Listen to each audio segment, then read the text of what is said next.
to present Rich Betcher.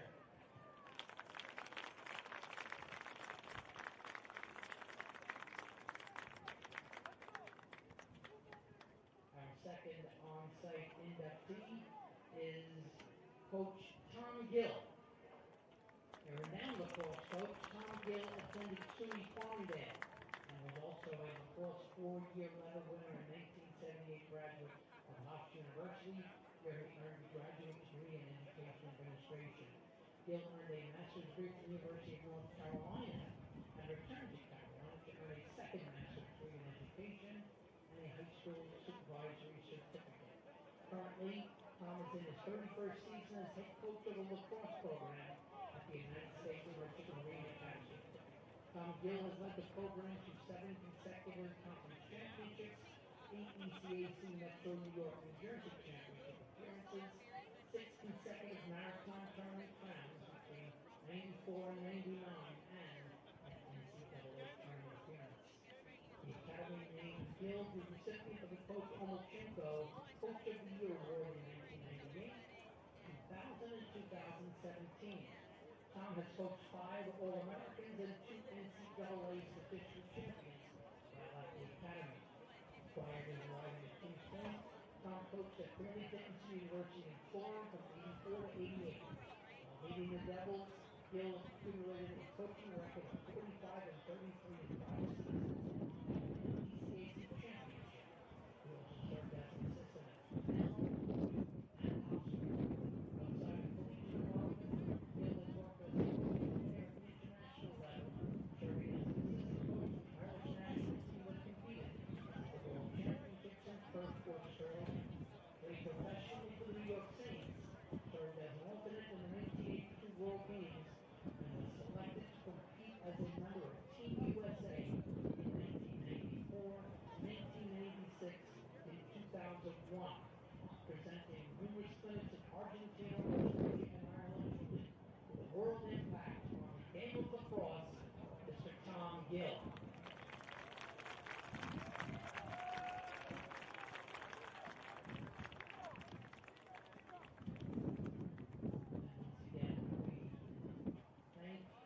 Commend and honor Rich Betcher, Tom Gill, and their classmates Scott Esposito, Mike Romano, Josh Byrne, and George Howard. Thank you. Here we have presence and participation today.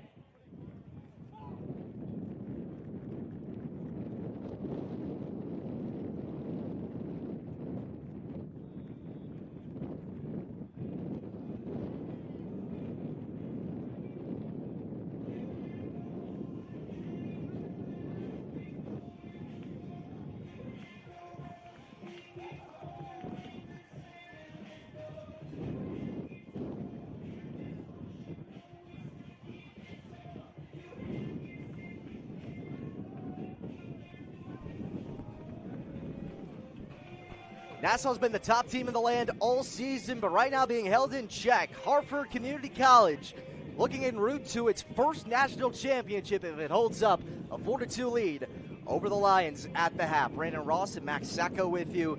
Max, that first half from Nassau was completely unexpected. Couldn't get past Jason Rowland and just generally a lot of sloppy play on offense. A lot of sloppy plays. The Lions 12 shots on goal, 20 overall. The Fighting Owls 17 overall, 10 on goal. The Lions are just taking shots that are too forceful, for lack of a better word. They're putting a lot of force onto the shot, but it's going over the net or flying wide. Hartford looking to win their first national championship ever, as you said, but it's the turnovers.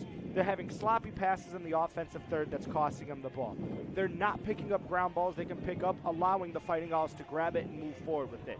These simple mistakes have dug them a 4-2 hole, and for the first time since 2017, have them in a hole at halftime. Typically it's tied or they're ahead by just 1 or 2 if it's a close game. Nope, they're in a hole for the first time since 2017 against Howard. Nassau won just one of the first 6 face-offs. Paulo Giro's got 2 in a row before the break, trying for another against Zach Shepard. Shepard victorious as Caden Cody gives the Owls the first possession of the second half. Pete Behrens can't give him the first goal of the second half. And Pete Behrens, again, the assist leader on this team with 14, already has 1 goal today, looking for his second here. Good shot right away, and already this Fighting Owls team a lot more aggressive out of the gate in the second half than they were in the first. The Owls getting 1 goal before halftime. Had the first 3 tallies of the game before Nassau rattled off 2 in less than a minute and 10 seconds. Last one before the break, the second of the game for Taz Delaney. Here's Caden Onagi, had 5 goals yesterday, so far silent. Behrens with the rocket to make it a 3-goal game. McNolly couldn't handle it. And Behrens just slips it by McNolly. That's something you have never seen of him, I think, all season from Luke McNolly. Letting in a shot like that, he stopped it, just squirted into the back of the net there. McNolly on his butt as he falls to the ground. Thought he stopped it. Instead, it's sitting in the back of the net, even with the flag up. Too little, too late. And now Hartford, not only in the driver's seat, but almost kicking Nassau out of the car entirely here, as they have not let up pressure. Still plenty of time left, but the first score of the second half didn't even take a full 45 seconds. 44, so close enough. I mean, hey, I'm a Syracuse lad. That's my number. Fair enough.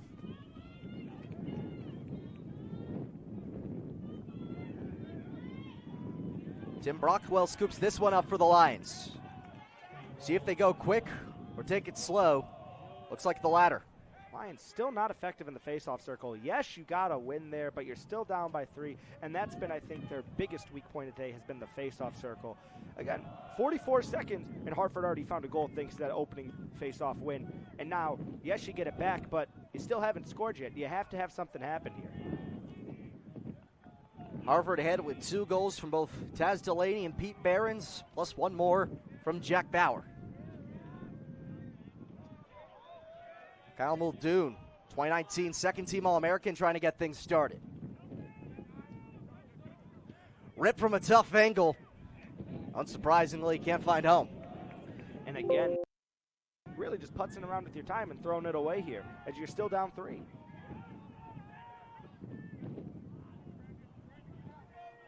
Only 20 seconds left for the Lions to shoot. The first shot was not on Cage. Brockwell has the top pole Everett Campbell on him with 8 seconds to shoot. Russo with the twist and rolling with the stop. That's on goal. Pucci recovers it. Pucci almost threw it away there with the behind-the-back pass. You're down 3. There's no need to be fancy. Take a second to reset yourself. You had a fresh shot clock because it was on net and hit the post. Don't be fancy here. Why are we trying to throw it behind the back? Reset, take your time, and draw the ball forward. Don't nearly throw it out of bounds. Skylar Wild bailed him out. Muldoon couldn't get the finish. The Lions still have that backup. So Wild's restarting the corner with his Lions down 2.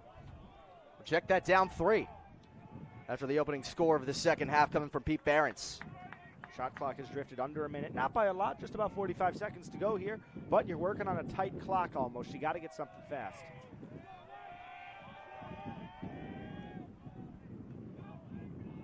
Brockwell rips it and sticks it. 2-goal game here in Garden City. And Tim Brockwell, get this, only his 3rd goal of the season. What a better time in the national championship as you're trying to pull your team back into this game. Goal number 3.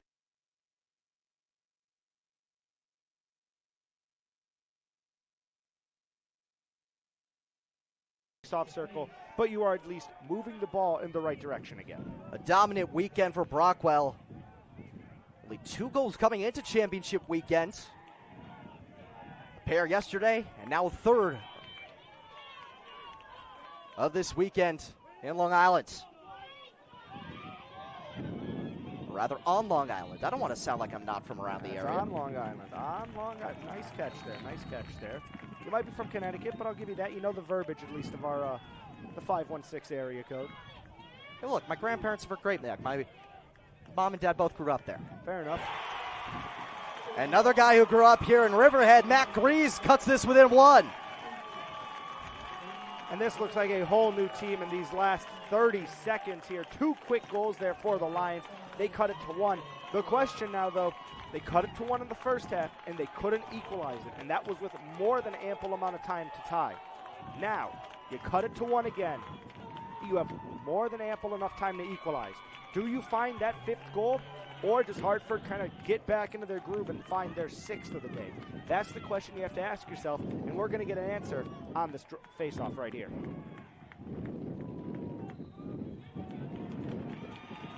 An early start from Hartford. And now the Lions with a chance to tie. Bucci on the run. And rolling with another big save. That's 11 early in this second half. That's something you don't see every day. Their goalie coming all the way in the offensive third here. I think he definitely wanted to pull off his best Blaze Reardon. It's not maybe in purple and gold. I think he's wearing blue and white for today. It works all the same when the national title's on the line. Definitely. Hartford trying to win the first in program history, and the first from the state of Maryland since 2004. Taz Delaney just shy of the hat trick. Delaney's career high is a hat trick. He set that back at CCBC Essex just a couple days ago in their regional championship with 3 goals. He's looking for another hat trick today for the Oakland native. Delaney draws the slide, and off left, Behrens gets the hat trick. And Pete Behrens gives Hartford their 6-4 lead. Well, they say history repeats itself, and it looks like history repeats itself again as Nassau cuts it to 1. Ample time on the clock, and Hartford remembers who they are and adds their 2nd goal to continue to have a 2-goal lead here. You're a history major, I'm a history minor here, but I think we can both agree. History can repeat itself. That's some deep digging you did on me there, Max. Hey, you mentioned it to me before the game. I take my notes. I take my notes on my people. I might or may not have read up on LinkedIn before the game. Got a concentration? No, just generic history minor.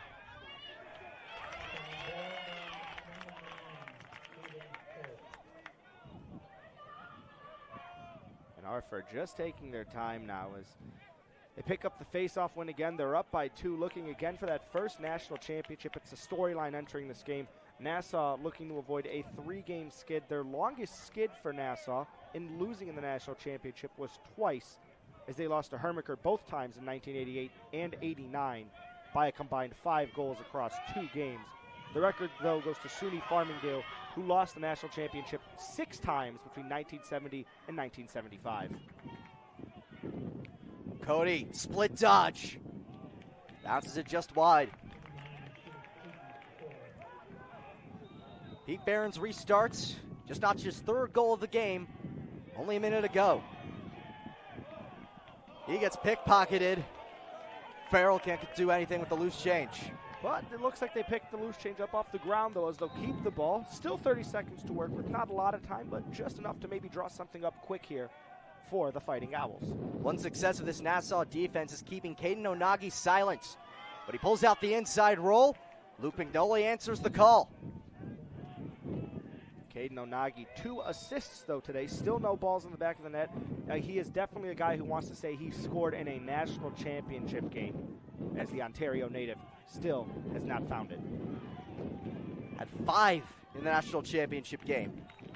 And also, I think some Canadians are going to get offended. He is not from Ontario. He's from Manitoba. Oh, excuse me. That's my bad. I was looking at they have multiple Canadians on this team. You have Onagi from Manitoba here. And you have Aiden Walsh from Ontario. So my bad, flip the names there on that one. So my apologies to any listeners up in the Manitoba area.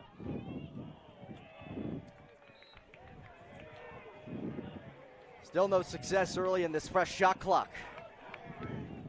Well, Hartford ripping clock away. They started this offensive attack with about 11:15 on the clock. We're down to now 9:10 and counting here. So burning 2 minutes here, still up 2, 6-4. Cody draws the double. Sousa. Jack Bauer. A couple feet high of his 2nd goal. Jack Bauer 1 goal so far this afternoon. No assists yet. Bauer, though, 4 shots, 2 behind leader Pete Behrens with 6 for the Fighting Owls. Nagy draws the top pole and Brian Lake.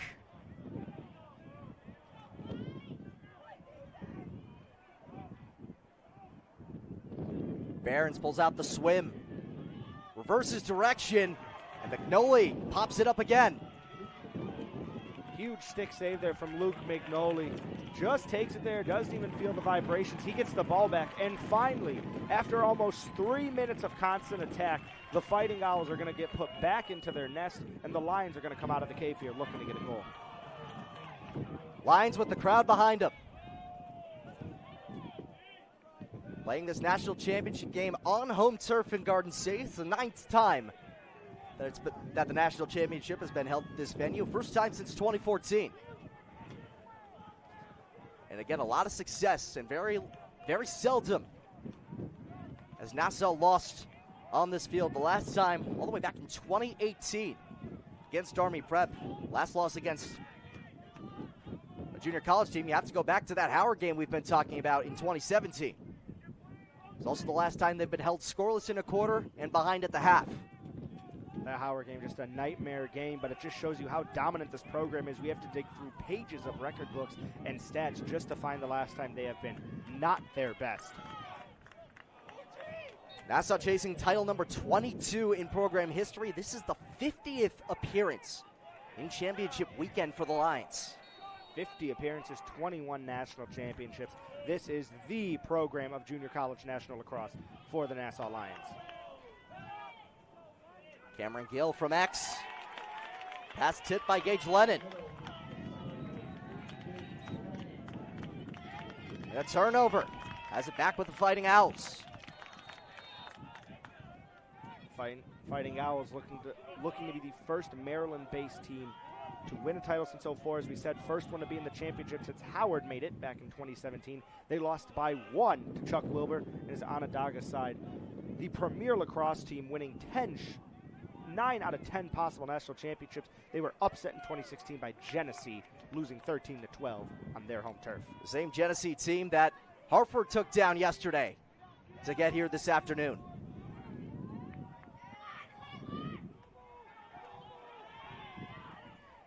Zan Hayes working it around. At the shot clock down for the Owls. Facing the heavy pressure, gets knocked down. And the shot in turn goes high. Once again, just about 30 seconds left to go on the shot clock here for the Owls. They've converted before. Can they do it again? They converted last time with the goal to make it 6-4. They'll look to make it 7 on here. High contact, charging towards the crease. That'll give Hartford another man up. So far today, Hartford on the man-up situation. 1 for 2. They missed for the first time. All championship weekend, 7 for 8 now. Let's see if they can make it 8 for 9.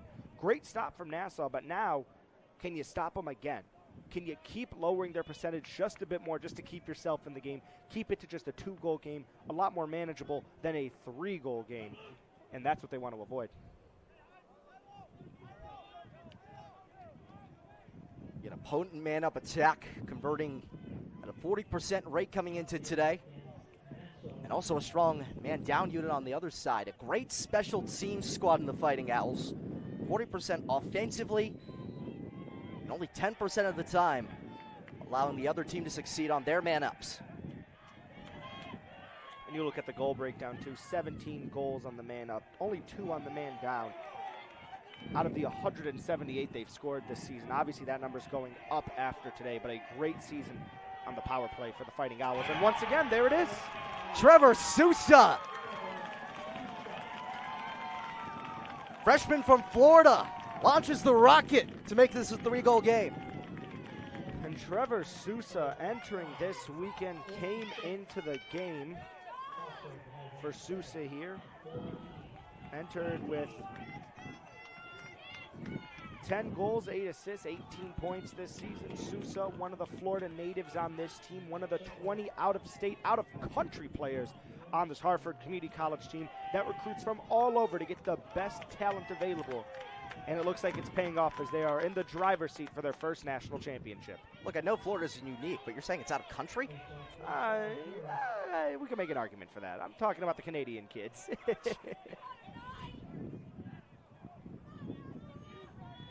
And a long way for the Lions to try to climb back.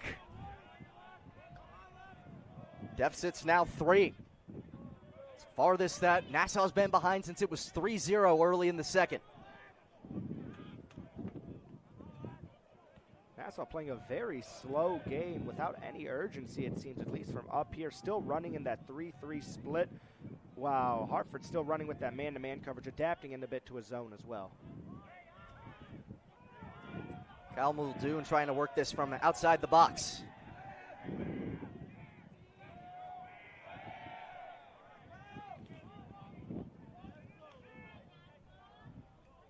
Pucci with the lefty shot, goes top right corner. And Jack Pucci burying it into that top corner. Found the bottom right corner when he scored that crochet goal, if you want to call it, hitting it off the ground. Now finds the top left corner as he ricochets that one in. His second goal of the game, he leads all scores for the Lions. They're still down 2, but with 4:50 left in the fourth quarter as well, Nassau once again finding a spark of life when it looked like Hartford was about to start running away with the game. Jack Pucci, someone that head coach John Savage calls a tremendously skilled player. A bounce back from Division I Jacksonville, and I can't imagine after this weekend, that being goal number 6 of championship weekend, they won't find another D1 destination. He definitely can find a D1 destination, either staying here on the island with LIU or Hofstra, or maybe moving around a bit. Schools are definitely here to watch. Already one of his teammates, Patrick McAlevey, moving up to Providence after the season, Division I Providence. I think after this weekend, a lot of players from both of these teams will be moving up to Division I, II, and in some cases 3 colleges after this. And with the regular season wound down at the NCAA level, tournaments ongoing as we speak. Seekers Orange look good this year. Our Hofstra women's team, tough break a couple days ago to Loyola, but wish the best of luck to you guys on the deep run. The women look good, the men on the other hand. Tough loss to Georgetown yesterday, and Taz Delaney making his statements. A hat trick. And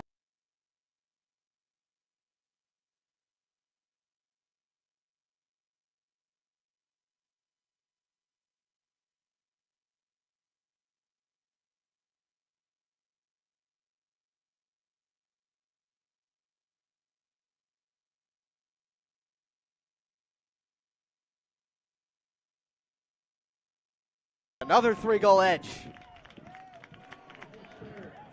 Delaney equals his career high he set not 2 weeks prior against CCBC Essex, the team we've talked about all afternoon, the last team from outside of New York to win the Junior College National Championship. Taz Delaney. And we mentioned earlier, we'll bring it back again, the growth of lacrosse coming from Oakland, California to play a game that was built on the East Coast by the native tribes on the East Coast and in the Midwest region as well. That game's growing in California greatly. You see that with schools like Cal, Syracuse, USC, now pulling out there. He's a product of the growth of West Coast lacrosse. It'll be awesome to see what other West Coast men's programs might develop. So far west of the Mississippi, only 3 programs out there, just Air Force, Denver, and Utah, but all of them consistent contenders. You look on the women's side, though, California really booming for that. Other schools have talked about building a men's program. There's a big growth on the West Coast for lacrosse. Women's lacrosse is growing rapidly. Like you said, let's see if the men's game can start to break into the state of California. Got some California and Colorado flavor mixed throughout this Hartford lineup.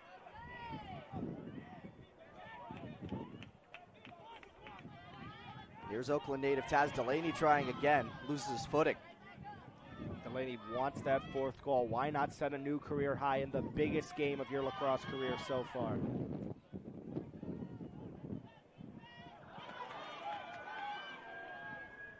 Long pull to Seglia. All over Delaney, so they have to work it to the other end with 12 to shoot. Cody bounces it short of the cage. Only 10 seconds on the clock. It has been all Hartford this period on offense. 32 shots compared to 28 now in the game. Each team, though, only 16 on target. Tough play from Tyler Darrell. He gets the ground ball.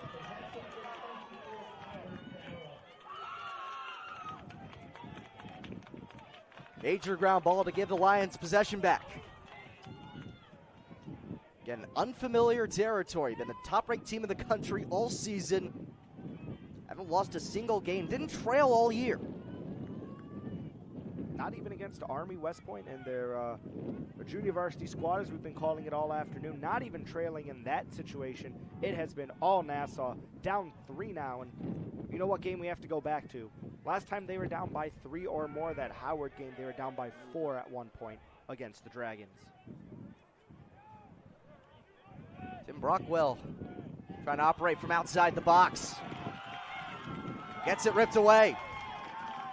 Pete Behrens causes the turnover. Actually, they credit that to Ryan Roscoe, freshman midfielder from right where Hartford's based, Bel Air, Maryland. Heart of the city staying extremely local to play his collegiate ball there as the errant pass goes wide. Nassau will get the ball back down 3 here. Nassau trying to move faster right now, but that Hartford defense just stifling them. It looks like they might have found a lane, actually.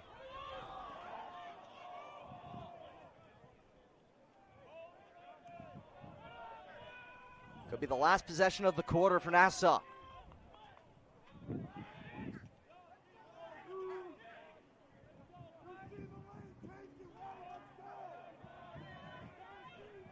Nassau thought they had something earlier, but number 14, Cameron Gill, just bobbled the ball on an open shot there. So now Nassau has to reset, trying to pass around and find an open shooter. Russo goes crossfield to Sean Marklet. Did not score yesterday, but had a pair in the regional championship against Sussex County Community College. Japucci has it at X with 20. The top long pole, Everett Campbell guarding him. Just goes for the laser. It's a bit strong. Lions back it up with 10 to shoot. Well, looks like another Hail Mary prayer is going to be said here. We'll see if a prayer gets answered.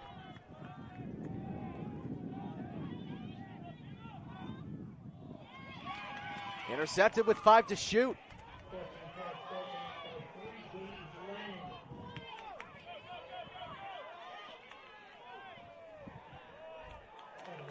And a fresh shot clock after that messy exchange. But only 8 seconds, though. Got to be fast. 2 on the corner. And Wild right before the buzzer. And that's the liveliest I've seen the Nassau bench all afternoon, celebrating with 1 second left. They cut it to 2, entering the 4th quarter.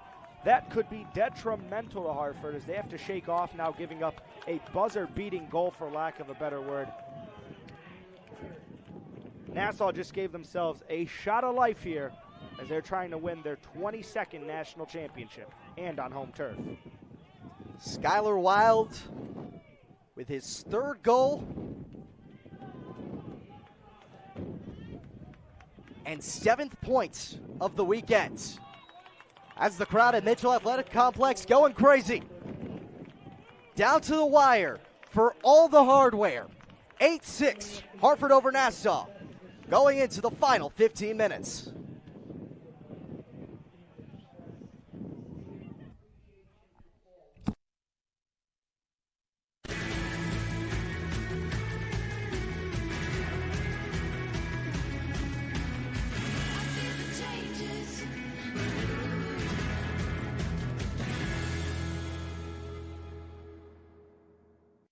There's a drive that moves us forward, a desire to succeed and fulfill our dreams. At Nassau Community College, we don't just help you get where you're going, we give you the tools to make the most of the ride, to see opportunities you never knew existed, and find a path to a promising career with flexible schedules and low tuition. Take control of your dreams. Nassau Community College. The future of education is here. Apply now at ncc.edu. As the second largest intercollegiate athletic association in the country, the NJCAA serves not only a pivotal role in college athletics, but in higher education. The NJCAA Foundation aims to move the association forward through resources, grant programs, and other special initiatives. Your gift to the NJCAA Foundation will make a difference and create opportunities.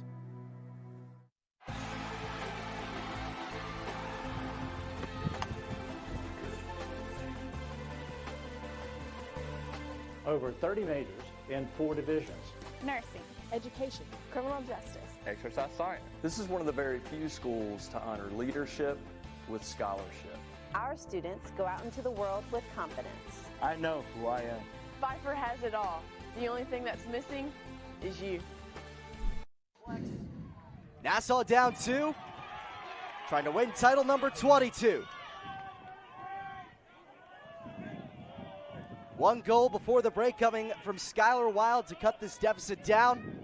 And the Hartford Owls trying to hold on for the first national championship in program history. Nassau wins the opening faceoff, though something they have not done all afternoon is win the opening faceoff of a quarter, losing in the first, second, third, finally bucking the trend in the fourth. We'll see if that translates to goals here as the momentum's on their side. We'll see if Hartford can slow it down here. It looks like they already have. We'll see if they can stop it entirely. Muldoon from the top of the box. Pucci in motion. Tries to go low, but Rowland sits on it. And immediately Gill trying to force it out there as he stood up, see if he can make a mistake, but looks like Rowland's going to not allow that to happen here. And the Fighting Owls move on to the offense after an initial little stop. Neither team has been riding aggressively all game, but you imagine that changes here in the fourth quarter for Nassau. Definitely. You want to win a championship and not lose 3 straight. Nassau lost 3 straight titles from 2012 to 14, all to Anaganda. We'll see now if Nassau can avoid another 3-title skid here in 2021.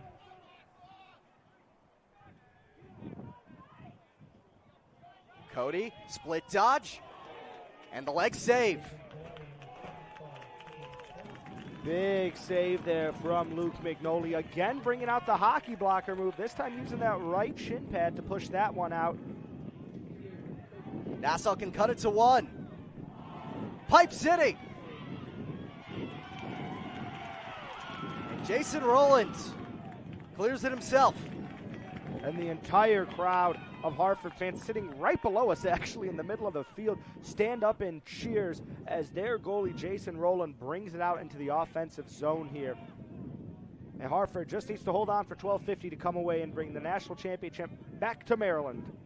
First time to their school and first time since '04. And also the first time that spectators have been allowed to watch inside the lacrosse stadium at Mitchell Athletic Complex this season. Includes yesterday, had a good crowd on hand. We've gotten beautiful weather for championship weekend. Beautiful weather indeed. Nice breezy day, 73 degrees. What a day for some championship lacrosse. Taz Delaney has a hat trick already. And so does Pete Behrens.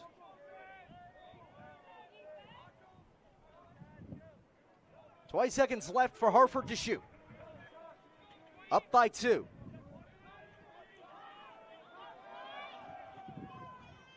Lefty, Surd. Delaney has 7 seconds. And McNolly has the answer. McNolly has been what's keeping Nassau in the game all afternoon. Up to almost 20 saves now.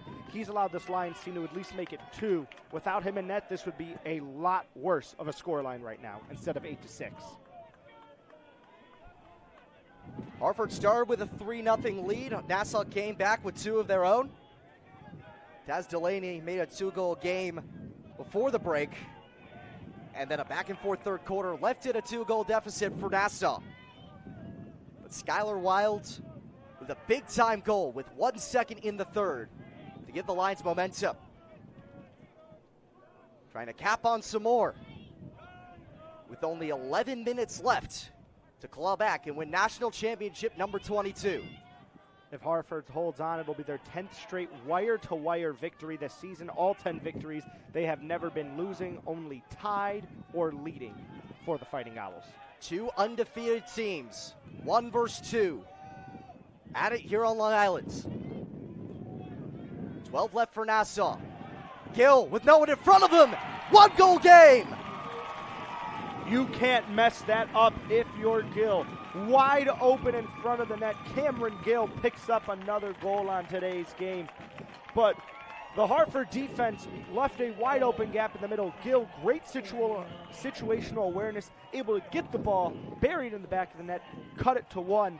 But again, we've seen this situation happen twice now. Nassau cuts it to 1, Hartford gets an answer and makes it a 2 or 3 goal game. It all comes down to the face-off circle, and right now in the second half, it's been Nassau's circle. Paul Argyros trailing in the department, 9-8 overall on the game.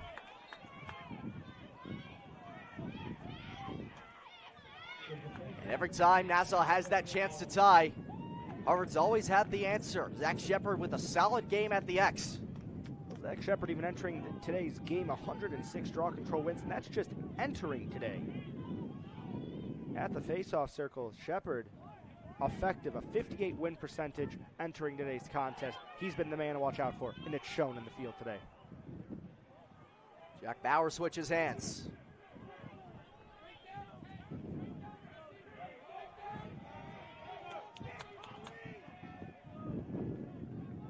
Even though Nassau's been trailing, the defense has been stellar. But the offense even better. Caden Onagi finally getting his first. And what a time to get the first, as Onagi keeps it at a 2-goal game, 9-7 now. Just his first day. It looks like he used up all his goals yesterday in that 5-goal performance. But today, Caden Onagi finally gets the national championship game goal. Not just the tournament, but a goal in the national championship game. 31 for the season for the Canadian from Manitoba. You got it this time. I did get it this time, as the Fighting Owls, 9 minutes and 55 seconds away from taking home their first piece of hardware. The 4-year school offerings weren't where Onagi thought they would be at the end of high school. Said he chose Hartford because they developed some of the best players to move on to D1, D2, D3, and they have success right away. We've seen that before in history. Josh Byrne now plays for the Chaos of the PLL. Went to 2 years of junior college, also from Ontario, Canada as well for Josh Byrne. 2 years of junior college, moved up to Hofstra for 2 years, got drafted and plays in the PLL and NLL now. An example of Canadians coming to JUCO in the American level, using it to grow their game a bit more and eventually making it to the major leagues. A more recent example, Mariah Yousefi, yes, former face-off man playing for Rutgers, just had a big win over Lehigh in the first round of the tournament yesterday. Nassau now down by 2 again. Skylar Wild with possession had the last goal coming in that third quarter. Muldoon.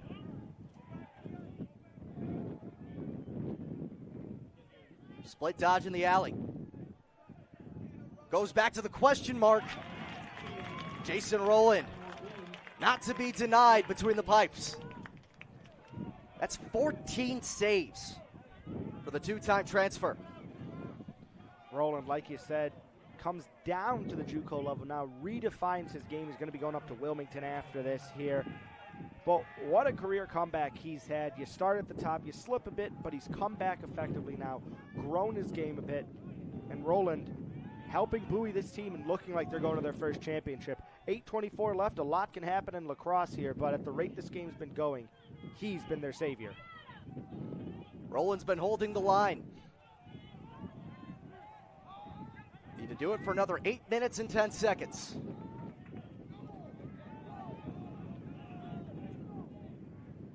Onagi's got the top pole, Brian Lake shadowing him.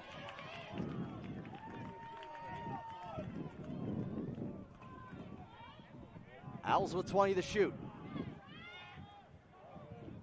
Face dodge from Sousa, and the skip shot goes home.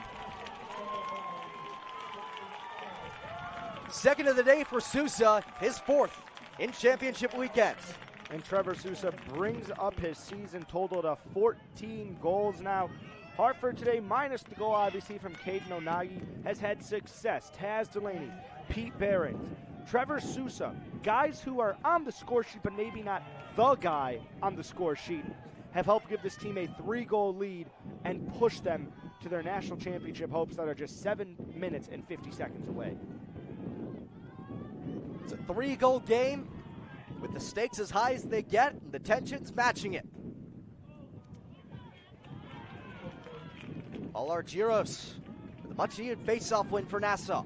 A huge face-off win for Nassau as they reset here, and eerily similar to the third quarter, Nassau goes down by 3 after losing a couple face-offs. Once again, they pick up the ball.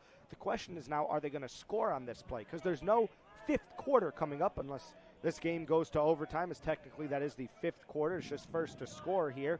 So unless you force that, you need 3 goals right away. You don't have an extra quarter to bank on saying, we got a little bit more time. We got a little bit more time. It's now or never for the Lions. Nassau changing things up with the second-line midfielders.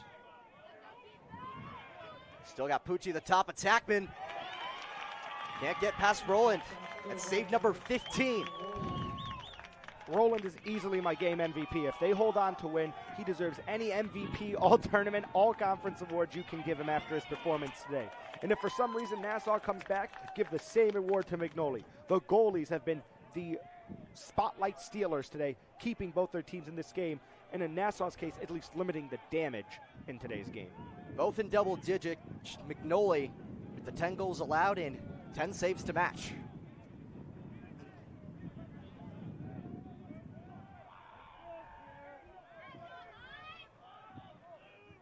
Hartford taking their time, slowing play down a bit. Still moving a little fast, but not as aggressive as we saw earlier in the game, trying to burn these shot clocks now with 6 minutes to go out.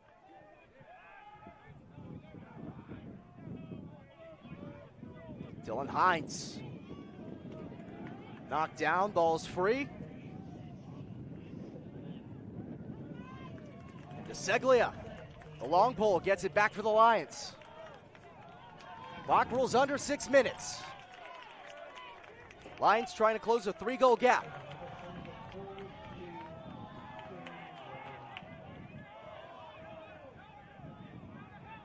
Lions making a couple substitutions, making some changes now.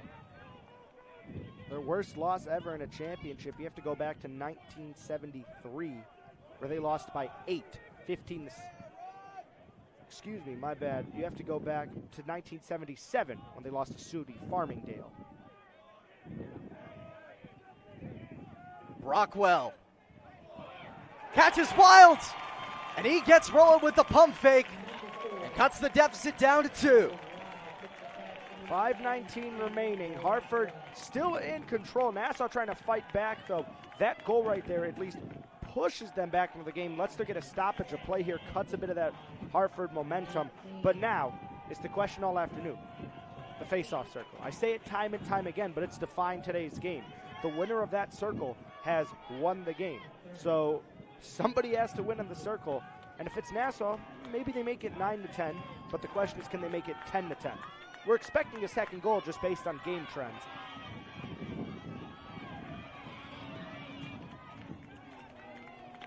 Hold off the face-off. Called against Hartford. Hartford, another face-off violation there for the Fighting Owls.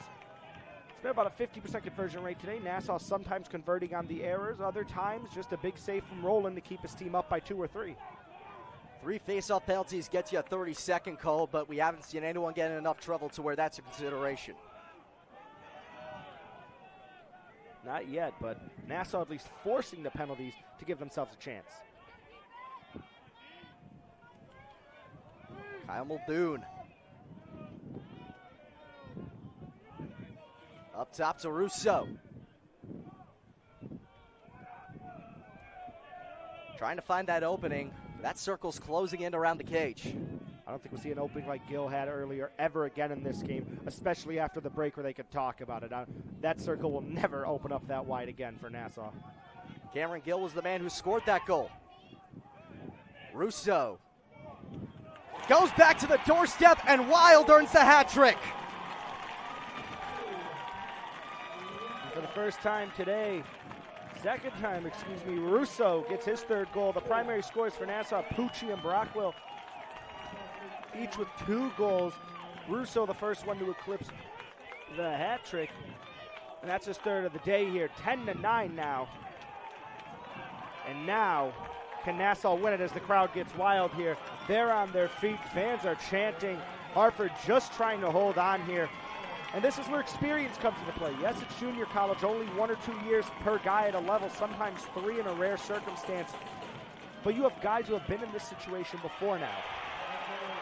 Clean win for Argyros. And Pucci ties it!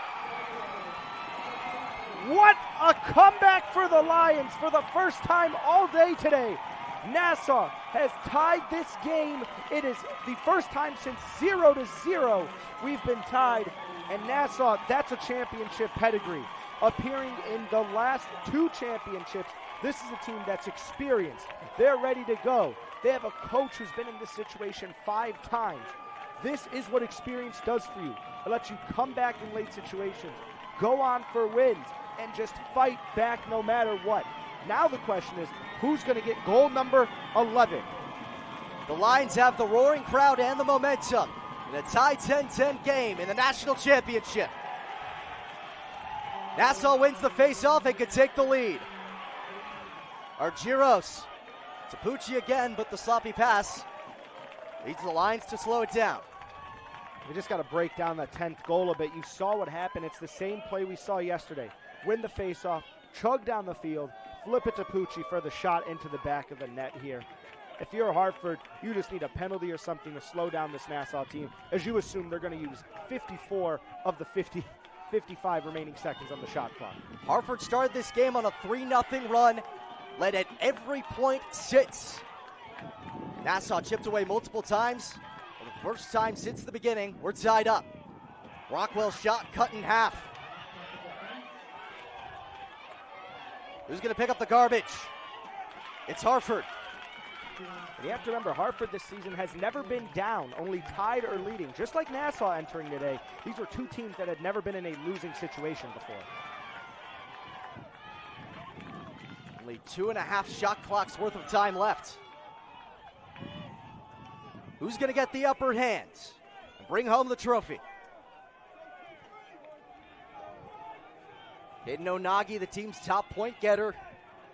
Honored by the top bowl. He's got 1 goal today. Big save from McNolly. But likely a penalty coming and an EMO. Sousa. Serve loses it. It's clubbed out of bounds. And who's going to sit for the Lions?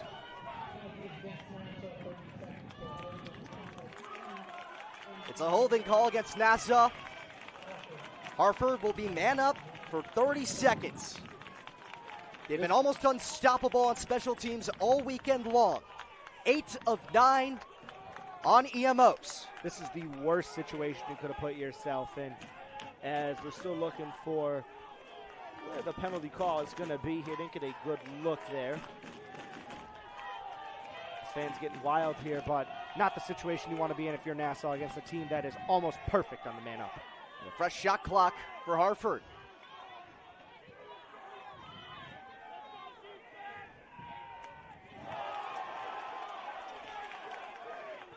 Delaney toppled over, but the Owls keep it. 10 seconds left on the man up. We'll see if they can burn it. Surd gets a shot off, and Surd scores! The Owls take the lead with just over 2 minutes. That is putting thread through a needlehead. That was maybe a 3-inch window. Just enough for the diameter of the lacrosse ball to sneak into the back of the net. Just gets past McNolly. The second time today he's been beaten on one of those thread in a needle situations. And now Hartford back in the driver's seat, up 1, 11-10, 2:02 to go. So, like you said, about 2.5 shot clocks worth of time to burn. The Colorado Mesa transfer gives Hartford the lead. His 4th man-up goal of the season. Nassau has possession and a flag. And another. Argyros is down and down hard. Looks like he's grabbing his leg from up here in the press box, Brandon. Don't want to speculate. Looks like the leg from our angle here, but play will stop. The Nassau sideline immediately taking a knee for their fallen teammates. Remember, Hartford taking a knee as well. It's Caden Onagi on the other side of the field paying his respects. The only player on Hartford down on an 8. But he's quickly up, and this presents a big situation for the Lions. Down by 1 with less than 2 minutes to play. Trying to send this game into overtime or potentially win it outright. Shot clock reset to 80. It's now a true 2 shot clocks left to go. 26 seconds, separating shot from game clock. And Nassau, ranked number 1 in the country all season long, on its heels in the closing minutes of the national championship. Matt Russo, the sophomore, will restart. For the first time all afternoon, it should be noted, Nassau's on the man up as well. Yesterday, though, while they were on the man up, not a huge conversion. 0 for 2, though, so they're looking for their first conversion of championship weekend on only their 3rd try. We're close to a 50% success rate. Skylar Wild, the man out in front, has a pair of those goals.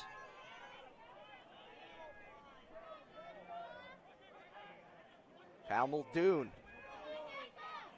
goes left. The shot's knocked away. Lions keep it.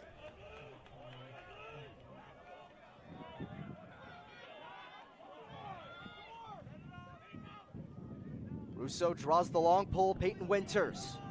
1 minute left in the national championship game. Lions down 1 with 25 to shoot. Pucci rips it. His shot's cut off. Larkland there on the backup. 18 seconds. Something quick has to work here for Nassau, and only 40 remaining in the game. And wisely, they're going to take a timeout. Smart idea, get a chance to drop a play, rework some things. Number 7 for Nassau is still sitting on the sideline for them. Paul Argios still walking, but it looks like he limped off the field a bit with a lower leg injury. Again, only just guessing what we can see up here, but Nassau has a chance to drop a play now against Hartford. And as for Hartford, you're 45 seconds from your school's first men's lacrosse national championship. Nassau looking to bring it back to Long Island and avoid going on a 3-game skid for the 2nd time in program history, as from 2012 to 14 they lost 3 straight times, looking to avoid that skid this time. The only difference would be it was not all against Anaganda. Jason Rowland for Hartford, the MVP between the pipes, 15 saves on the afternoon. Max, how are they getting past him? I think it's just saying a prayer at this point. You watch him how they're playing all game. Roland has let in some weaker shots, but so has McNolly on Nassau's side. If you want to get past Hartford's defense and their goalie, you have to force them to move. That's how Gill got the goal, where he was wide open. He's let in a lot of shots, though, in the corners. So after kind of analyzing all that, aim for the corners and aim for the opposite corner. Looking at a goalie, it is tough. Shoot for the opposite stick corner, because that's forcing him to flip it across his entire body compared to shooting to the top left corner where he typically has it and just having him not move the stick or make a slight adjustment. For Nassau, this is the situation every kid goes to bed dreaming about. Down by 1, 45 on the game clock, 17 on the shot clock. Trying to tie this up before the end of regulation. Kyle Muldoon with 10 to shoot. Finds Pucci in the alley. To Russo, time, room, off the pipe! Shot clock resets, and Nassau still has it. The play is whistled dead. I think they took a little long to reset the shot clock. No, a Nassau timeout. Well, they looked to the top corner, but maybe it looked a little bit too hard as it banks off the post. As they have to even reset the net, it was hit that hard. It's Nassau ball, 24 seconds. I'm putting it in the hands of Jack Pucci. He's been the man all afternoon. 3 goals for the Lions. Maybe Skylar Wild a bit, as he has 3 as well, but Pucci's been the man all season. 22 goals entering championship weekend, 34 points. He leads the Lions. You don't want to lose at home for the first time in 4 years to a community college, as we've said all afternoon, first time in 3 if we're counting home loss period. And you don't want to lose your first game of the season in the national championship game, for that matter. Jack Pucci has 13 goals in the last 3 games, 7 of them coming on championship weekend. 4 yesterday, a hat trick today. And then Skylar Wild, the man-up machine. He has 3 goals, and all of them have come in the biggest moments. Cutting it down to 1 at the end of the 3rd quarter and helping chip away to keep Nassau in it. Nassau has limited the mistakes from the first half. We talked about sloppy passing or bad shots in the first half. This half, a completely different Nassau team. It's what's let them make it 11-10 and just be down by 1 with 24 seconds. And as you said earlier, Brandon, this is what every kid dreams about. Who wants to be the superstar hero that forces overtime or at least ties this game if there's extra time on the clock? Cal Muldoon starts from outside the box. Dishes off on a give and go. 13 seconds for Jack Pucci and company. Pucci down the alley. Across to Wild. Rips it and sticks it! We're tied with 5 seconds to go! Who else would it be? The Pucci and Wild connection. And unless we have a shot that just flies from across the field, as in lacrosse, you can't deny it yet. If the ball's in the air and it hits the back of the net, that's a legal shot. So your best opportunity here is just force a situation where the ball doesn't get picked up right away, and we're heading to overtime for the 2nd consecutive national championship game. Most of the face-offs haven't been clean. Wings playing far away.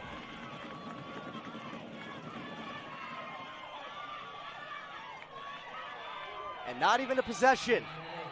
Time expires, and we are going to overtime here on Long Island. Overtime rules, for those unfamiliar, if you watch hockey, you'll like lacrosse. First goal wins. And just like playoff hockey, we're just going to keep playing periods until somebody finds the back of the net here. So whoever gets it first gets to come home with the national championship. Last time the national championship went to overtime, look back to 2019, Onondaga versus Nassau. And it was not in Nassau's favor as they fall to Eric Miko and his Lasers team 7-6 in overtime in a much more low-scoring affair. It's as good as it gets. You're going to want to stick around. Tied in the national championship game, going to overtime. And you're watching it right here on the NJCAA Network.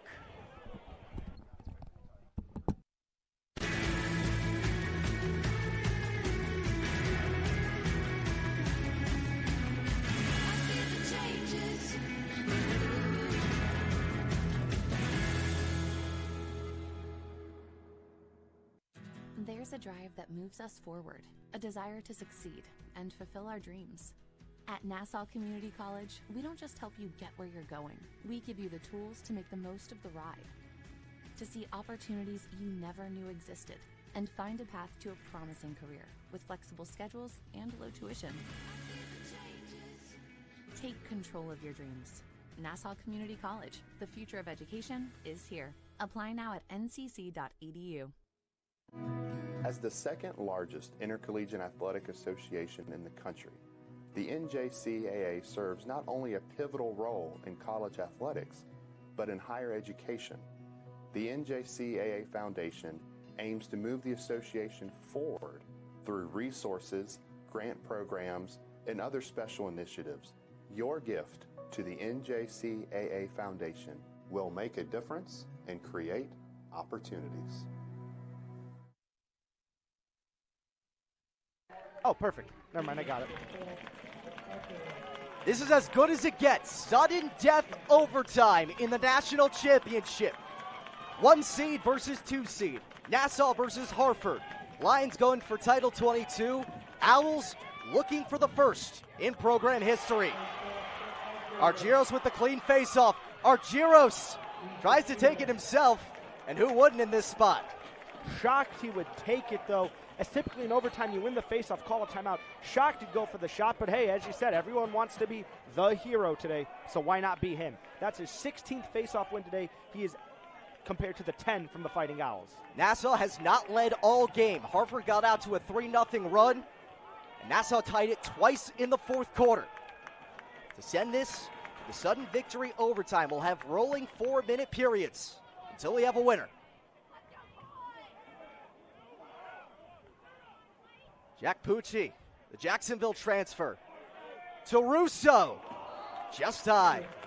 It's been the story all afternoon for Nassau. Great looks, but too much force on the shot, going higher wide as they miss a golden opportunity again. Jason Rowland has been successful between the pikes for Hartford. 15 saves on the afternoon. 25 to shoot for Nassau.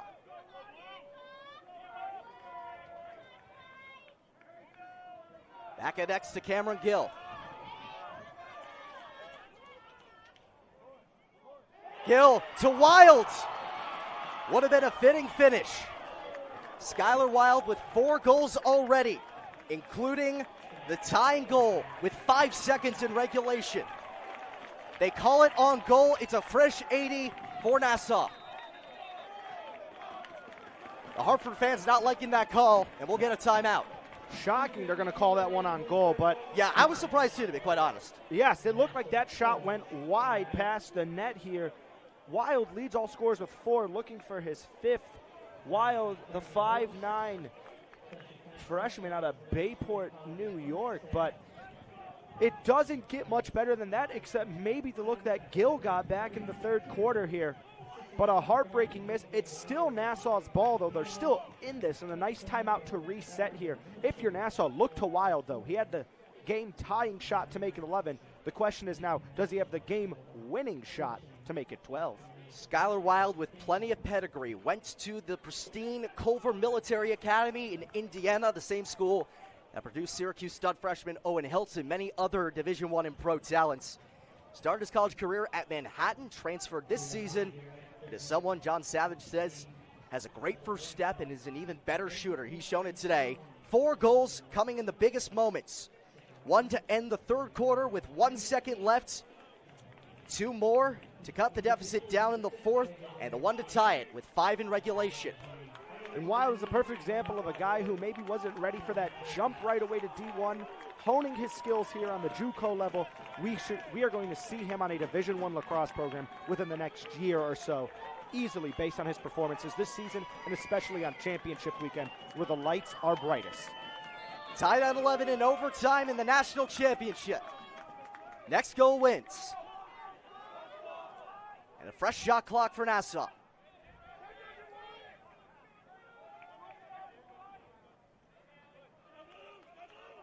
Muldoon changes direction.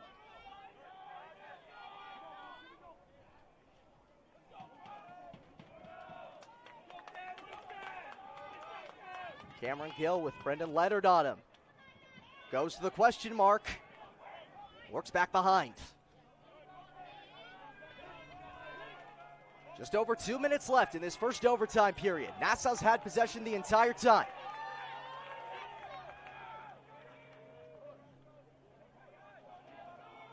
Cameron Gill getting shouted on the other side by a long pole.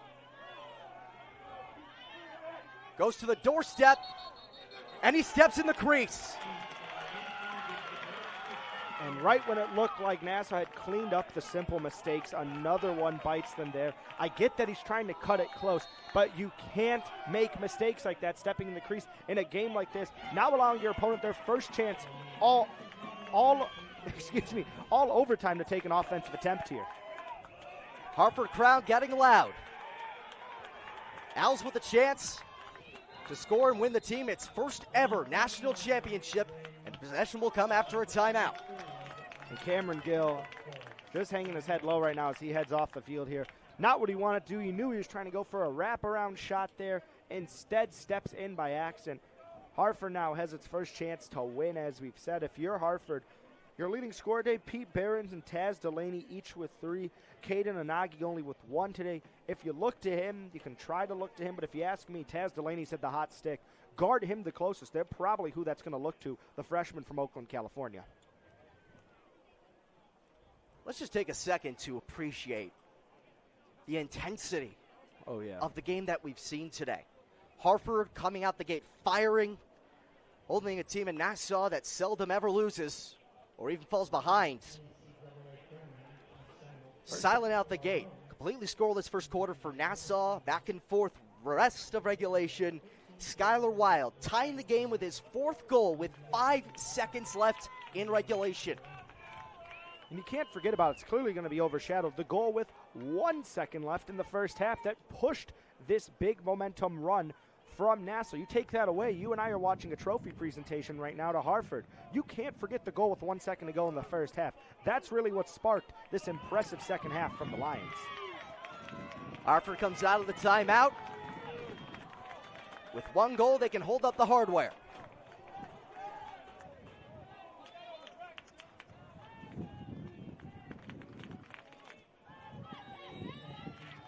Jack Bauer to restart.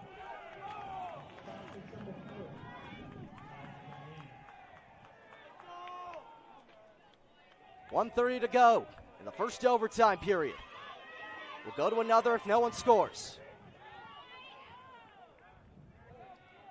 Aiden Onagi running through X. It's off to Pete Behrens. He's got a hat trick today. 30 left to shoot for the Owls.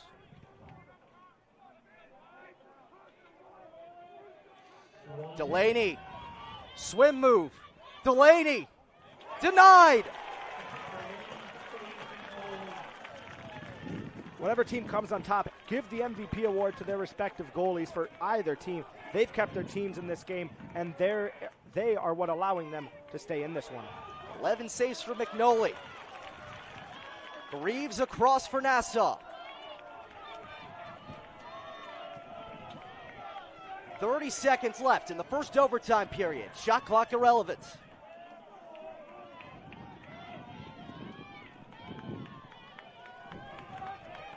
.20 seconds. Al Muldoon, the 2019 second team All-American. It's to Russo, 10 seconds. Down to 8. Russo to Muldoon. Brockwell. Stopped. Peyton Winters with the body block, and we're going to double overtime at Mitchell Athletic Complex. Are you kidding me? You can't make this kind of stuff up. We thought 1 overtime would be enough to solve it. Instead, we're going to have to go to 2. And I can't even tell you the last time this team went to a double overtime game, just looking at their record book here. And we'll have an answer.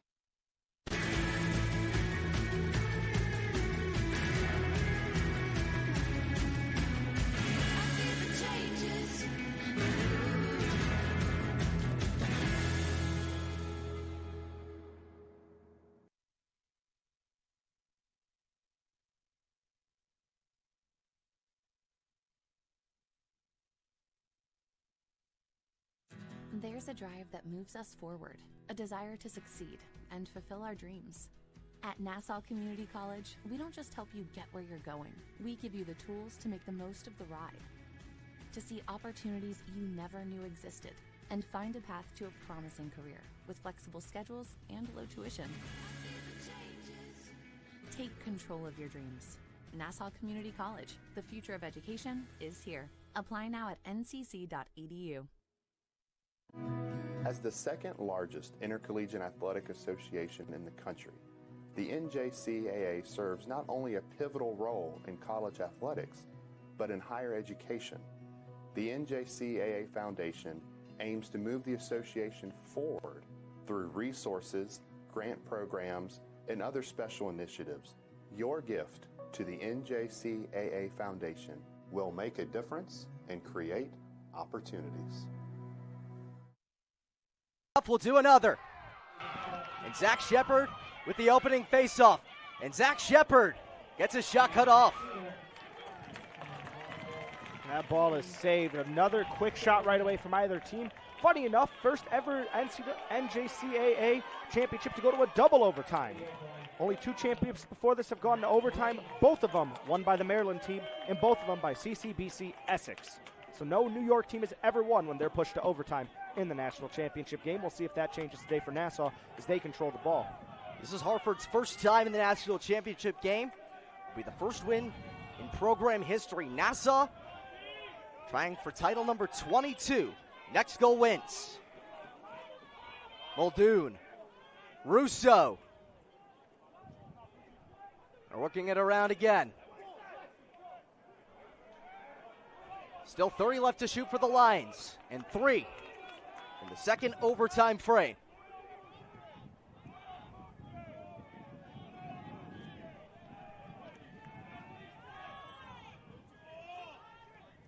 Cameron Gill has 1 goal today.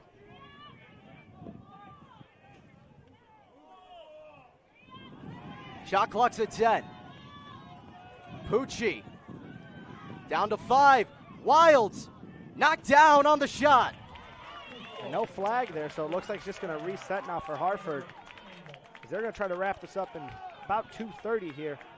No championship games gone to double overtime, let alone a triple overtime situation, as that's the realm of territory we're in right now. Taz Delaney breaking free.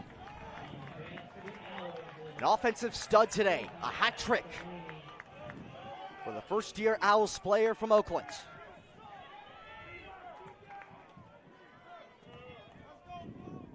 There's a broken stick on the field, too, here from an earlier collision with a Nassau player as well. So huge momentum there for Essex. 35 on the shot clock for Hartford. Barons splits. Barons changes direction. Barons stopped. McNolly getting down.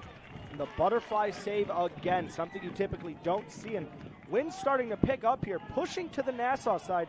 So maybe look for some more concise passing here, trying not to let that ball get carried.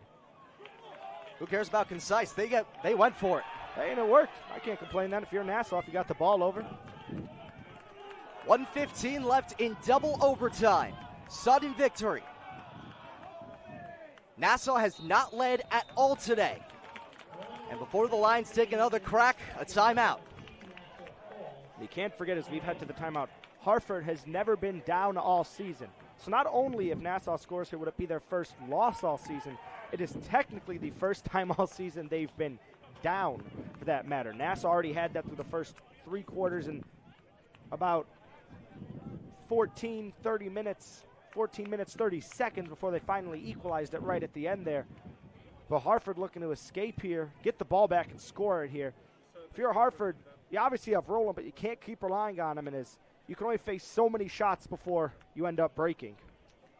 History's already been made here today. The first time a national championship game at the junior college level has made it to double overtime. Hartford trying to make some more. A win brings the program its first ever national championship.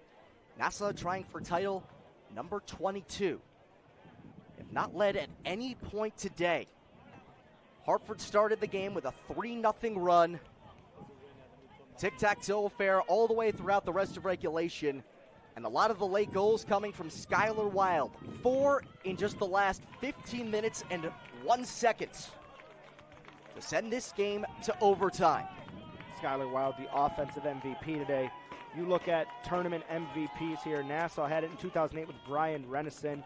We'll see if Nassau gets it, if they get another one. Nassau had it, the defensive most valuable player, in Charlie Parr in 2008 as well when they won the title.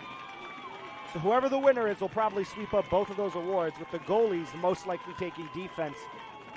And offensively, whoever gets that 4th goal for Barons or Delaney, or 5th goal for Wild in his case.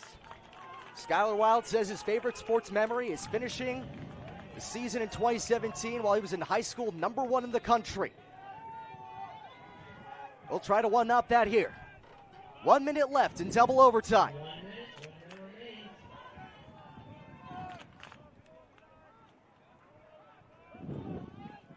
Nassau has the home crowd on its side. Tim Brockwell cradles down the alley. Back to Cameron Gill. Split dodge behind Cage.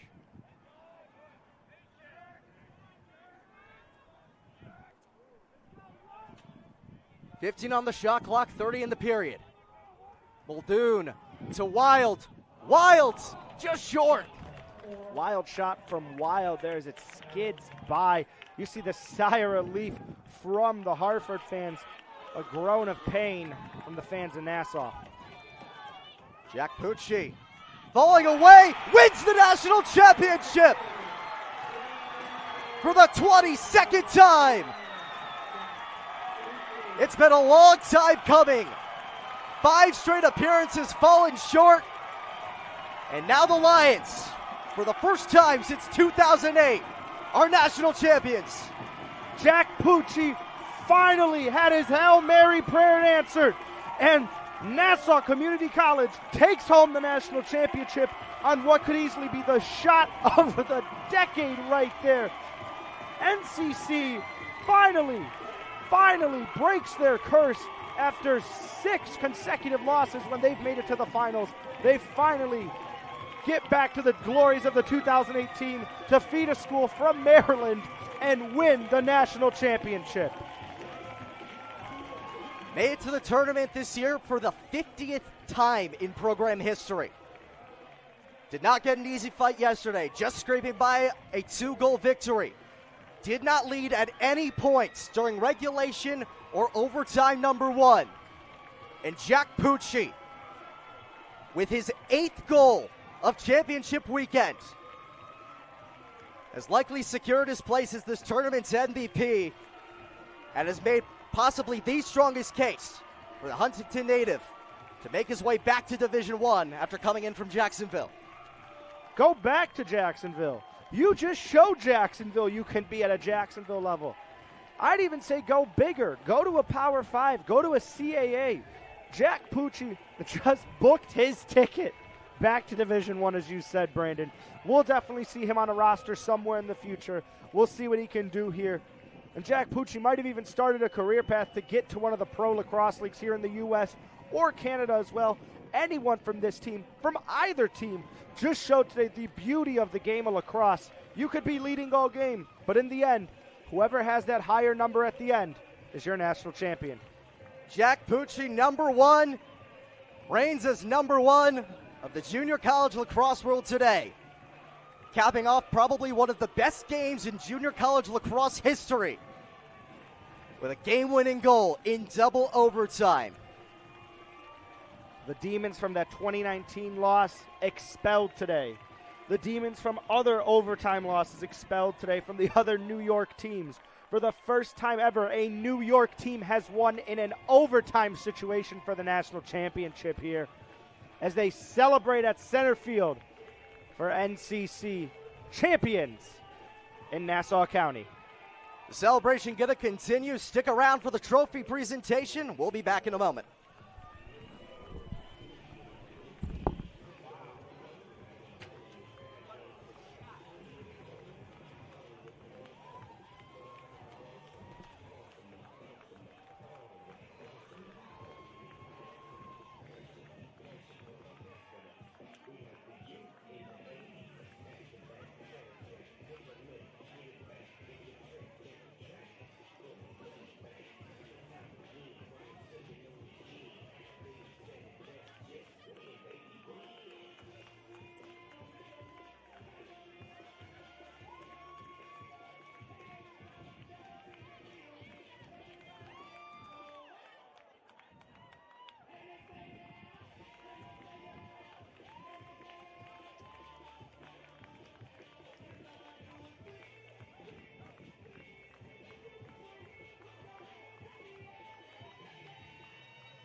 There's a drive that moves us forward, a desire to succeed and fulfill our dreams.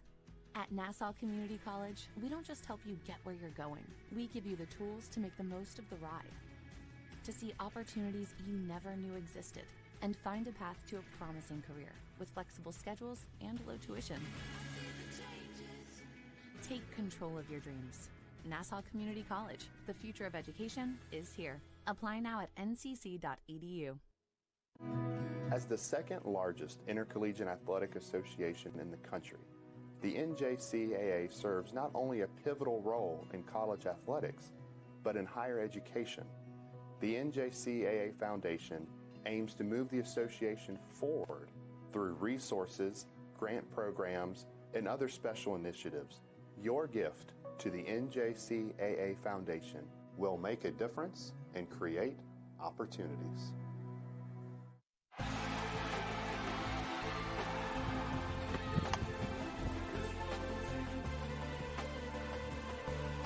Over 30 majors in 4 divisions. Nursing, education, criminal justice, Exercise science. This is one of the very few schools to honor leadership with scholarship. Our students go out into the world with confidence. I know who I am. Pfeiffer has it all. The only thing that's missing is you.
Nassau comes out on top for national title number 22, capping off what might go in the books as the best game in the history of junior college lacrosse. Brandon Ross, Max Sacco with you. Max, just like, we're still taking it in. Shocking. Jack Pucci leaping in the air, firing it, burying it into the back of the net. I mean, pure shock and jubilation here, at least for the Nassau side, as it looks like they're going to head down to the field for the presentation. It should be noted before we get there, Nassau since 1970 has had 18 NJCAA Men's Lacrosse National Tournament MVPs, and when they started awarding Defensive Most Valuable Player in 1994, Nassau has won that award 6 times. Both times for both awards, most recently in 2008, and it looks like we're going to tack on that award one more time in each category after today's impressive performance from both teams. Hartford led the entirety of regulation up to the very end. Jack Pucci tying it 10-10.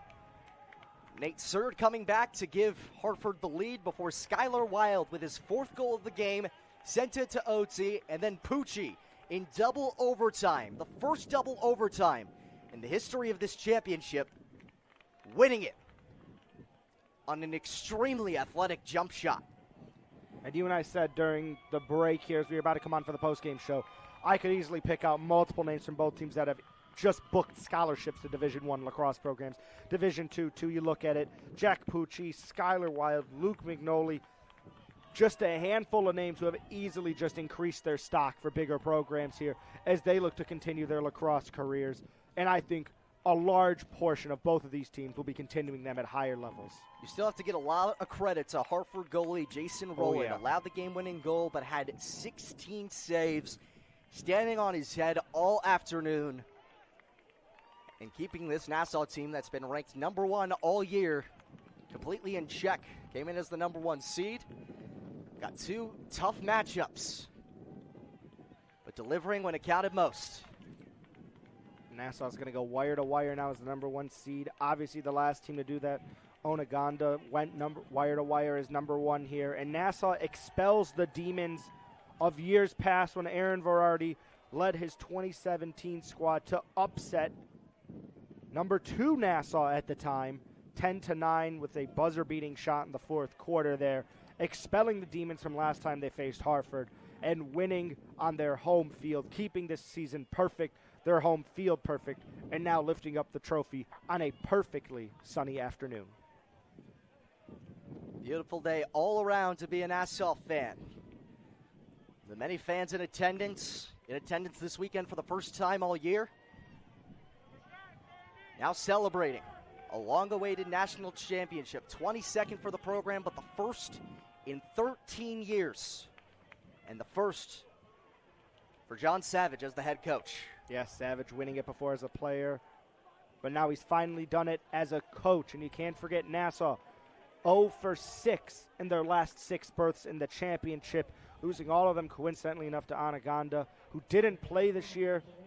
You have to wonder how that would have affected things here, but Nassau finally back on top of the mountain. Onondaga dominating the national championship basically without much interruption since 2006. Rattled off back-to-back wins in 06 and 07. That 07 one coming against Nassau. The Lions coming out victorious in 2008. But after that victory, Onondaga winning with only that 1 year from Genesee in 2016. Every other season between 2009 and 2019.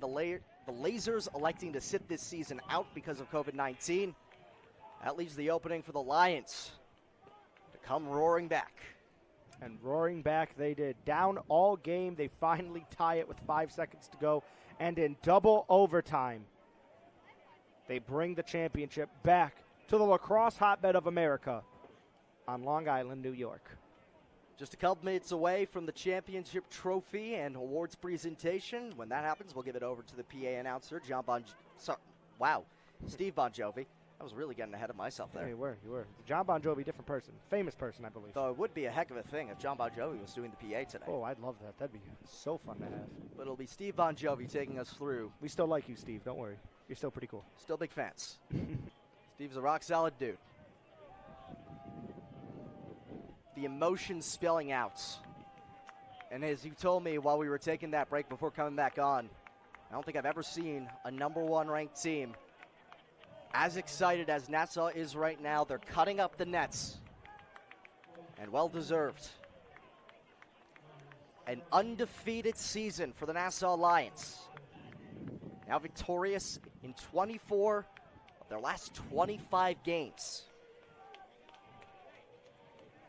And, you know, you look at this number 1 team, yes, they're celebrating like that, but this is a number 1 team that for the past few seasons has been the little brother team in New York, losing to Onondaga back-to-back times, and then losing to them 3 times in a row from 2012 to 14. Don't forget the loss in 2009 after they won it in 2008. So this is a team that has just taken a lot of punches and finally got back on their feet to win it. Not that Hartford team just hugs all around as they're just after taking a tough loss to the best season in program history, 9-0 entering the weekend. Sadly dips to 9-1 for them on the very last Sunday of the year. You have the feeling, though, that there's no question Aaron Ferrardi and company will be back. Oh, yeah. But the MVP of the day, running back out to center stage, and for good reason, Jack Pucci. 4 goals in this championship game, 8 in this weekend, including the game winner in double overtime. Jack Pucci jumping it. An acrobatic game winner at that. Not just a classic setup and score, but an acrobatic jump shot game winner. It looks like the presentation set to start very shortly. And for that, we will give over the way to the in-house public address announcer, Steve Bon Jovi. For my broadcaster, Max Secco, and our entire NJCAA network crew, I'm Brandon Ross, saying so long for now. And we'll give it over to Steve to present the championship awards.